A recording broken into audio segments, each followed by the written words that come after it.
ಗಣೇಶನ ರೂಪ ಅಂತ ಪೂಜಿಸುವ ಆನೆಗಳ ಬಗ್ಗೆ ಸರ್ಕಾರಕ್ಕೆ ನಿಜವಾಗಿಯೂ ಕಾಳಜಿ ಇದೆಯೇ ಅನ್ನುವ ಪ್ರಶ್ನೆ ಈಗ ಮತ್ತೆ ಕೇಳಿ ಬರ್ತಾ ಇದೆ.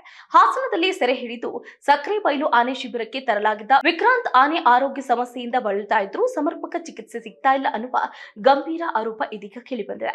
ಸರ್ಕಾರ ಹಾಗೆ ಅರಣ್ಯ ಇಲಾಖೆಯ ನಿರ್ಲಕ್ಷ್ಯದಿಂದಲೇ ವಿಕ್ರಾಂತ್ ಆನೆ ಯಾವ ಸ್ಥಿತಿಗೆ ತಲುಪಿದೆ ನೀವೇ ನೋಡಿ. ಆನೆಗಳನ್ನ ಹಿಡಿದು ತರುವುದು ಮಾತ್ರವೇ ಕೆಲಸನ? ರಾಜ್ಯ ಸರ್ಕಾರದ ವಿರುದ್ಧ ಪ್ರಾಣಿ ಪ್ರೇಮಿಗಳ ಆಕ್ರೋಶ. ಆನೆಗಳನ್ನು ಸೆರೆ ಹಿಡಿದು ಶಿಬಿರಕ್ಕೆ ತರುವುದು ಮಾತ್ರ ಸರ್ಕಾರದ ಕೆಲಸ ಅಲ್ಲ, ಅವುಗಳಿಗೆ ಅಗತ್ಯ ವೈದ್ಯಕೀಯ ಸೌಲಭ್ಯ, ಪೌಷ್ಟಿಕ ಆಹಾರ ಹಾಗೆ ಸೂಕ್ತ ಆರೈಕೆ ನೀಡುವುದು ಕೂಡ ಸರ್ಕಾರದ ಜವಾಬ್ದಾರಿ ಆಗಿರುತ್ತೆ ಅಂತ ಪ್ರಾಣಿ ಪ್ರೇಮಿಗಳ ಆರೋಪ ಮಾಡುತ್ತಿದ್ದಾರೆ. ಹಲವು ಬಾರಿ ಸರ್ಕಾರ ಹಾಗೆ ಅರಣ್ಯ ಇಲಾಖೆಯ ಗಮನಕ್ಕೆ ವಿಷಯ ತಂದರೂ ಅಧಿಕಾರಿಗಳು ಸೂಕ್ತ ಸ್ಪಂದನೆ ಕೊಟ್ಟಿಲ್ಲ. ವಿಕ್ರಾಂತ್ ಆರೋಗ್ಯ ಹದಗೆಡ್ತಾ ಇದ್ರೂ ಅಗತ್ಯ ಕ್ರಮ ಕೈಗೊಳ್ಳುವುದಕ್ಕೆ ವಿಳಂಬ ಮಾಡಲಾಗಿದೆ ಅಂತ ಆಕ್ರೋಶ ವ್ಯಕ್ತಪಡಿಸಿದ್ದಾರೆ. ಇದೇ ವೇಳೆ ದುಬಾರೆ ಮತ್ತು ಸಕ್ರೆಬೈಲು ಶಿಬಿರಗಳಲ್ಲಿ ಈ ಹಿಂದೆಯೂ ಆನೆಗಳ ಆರೋಗ್ಯ ಮತ್ತು ನಿರ್ವಹಣೆ ಕುರಿತು ಪ್ರಶ್ನೆಗಳು ಕೇಳಿ ಬಂದಿದ್ವು. ಆದರೂ ಸರ್ಕಾರ ಪಾಠ ಕಲಿತಿಲ್ಲ ಅನ್ನುವ ಟೀಕೆಗಳು ವ್ಯಕ್ತವಾಗ್ತಾ ಇದೆ.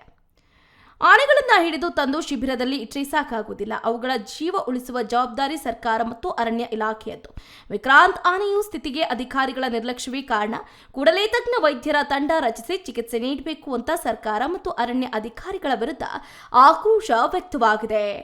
ನೋಡಿದ್ರಲ್ಲ, ಒಂದು ಕಾಲದಲ್ಲಿ ಶಕ್ತಿಯ ಪ್ರತೀಕವಾಗಿದ್ದ ವಿಕ್ರಾಂತ್ ಆನೆ ಇವತ್ತು ಸಾವು ಬದುಕಿನ ನಡುವೆ ಹೋರಾಡ್ತಾ ಇದೆ.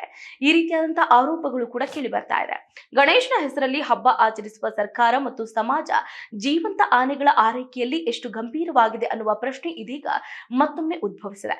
ವಿಕ್ರಾಂತ್ ಆನೆಯ ಆರೋಗ್ಯ ರಕ್ಷಣೆಗೆ ಸರ್ಕಾರ ತುರ್ತು ಕ್ರಮ ಕೈಗೊಳ್ಳದೇ ಇದ್ರೆ ಸಾರ್ವಜನಿಕ ಆಕ್ರೋಶ ಮತ್ತಷ್ಟು ಹೆಚ್ಚಾಗುವ ಸಾಧ್ಯತೆ ಹೆಚ್ಚಿದೆ. ಇದಾಗುತ್ತೆ ಇವರೆಗಿನ ಅಪ್ಡೇಟ್. ನೋಡ್ತಾ ಇರಿ ಸ್ಪೀಡ್ ನ್ಯೂಸ್, ಸುದ್ದಿ ನಿಮ್ಮದು, ವೇಗ ನಮ್ಮದು.